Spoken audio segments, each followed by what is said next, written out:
Nas the Streets Barber is a shining example of how finding your purpose is a crucial key to happiness. Lost and drug addicted, it was in the eyes of a homeless man that Nas found his calling. He saw how a simple act of kindness could leave a lasting impact on another human. Nas the Streets Barber, you do some pretty incredible work. How did it all come about? I feel that we've all really got a purpose and a destiny we need to fulfill. And I think that destiny is to play our role in society. And well, I think everybody's good at something. When you recognize what it is, you gotta use that skill, that talent that you've been blessed with to benefit mankind. And so, you know, I would like to say that my skill, although I may not be the best at it, is cutting hair, so.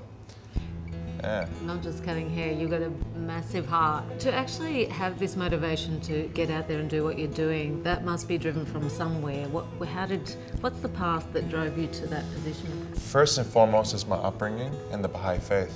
It's a faith that is all about philanthropy and about the community and about the world, but also, you know, I guess my struggles with drug addiction as well. You know, when I sobered up and I realized the power of having purpose, and realizing the value and the power of cutting hair and what it can do for someone else, it just seemed inevitable that that's how I can give back. Cutting hair became my new drug.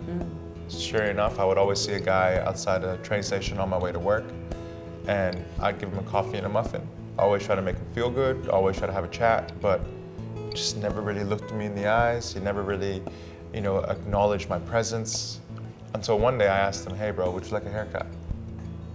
And that was the first time he actually looked at me with these eyes, and he's like, "I'd be honored." Oh, wow.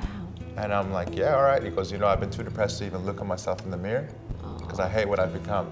And that really resonated with me, because my days when I used to get high, and I used to not come home for a week, and I would finally get to my house on a huge come down, look at myself in the mirror, and I used to just burst into tears because I hated what I looked like. I hated what I felt like. I hated what I thought like. I hated everything about myself. And so for me to hear that from that guy really, really made me realize, wow, this guy really needs some love. And this guy, you know, like, it's so funny coming from, you know, putting his head down, holding a cup, asking for change, to, "Hey, come get your haircut from this guy. He's the best barber in Melbourne." You know what I mean? It's just like, he didn't even know what he looked like. When I come to work, sometimes I get really tired and I'm like, man, I don't want to cut hair. Everyone's like, you do something, you know, you do what you love and you'll never work a day in your life. But I'm not so sure about that, because I love cutting hair, but I feel like I'm working sometimes. But I only feel like I'm working when I'm not actually doing it in a spirit of service. Such a great point. I've realized what service is in my heart. It's that making sure that the person who's in your presence leaves happier than they did before they came in. Well, I know I'm already going to leave happier today. Hopefully, fingers Thanks, crossed. Nas. Thank you. Amazing. Appreciate it.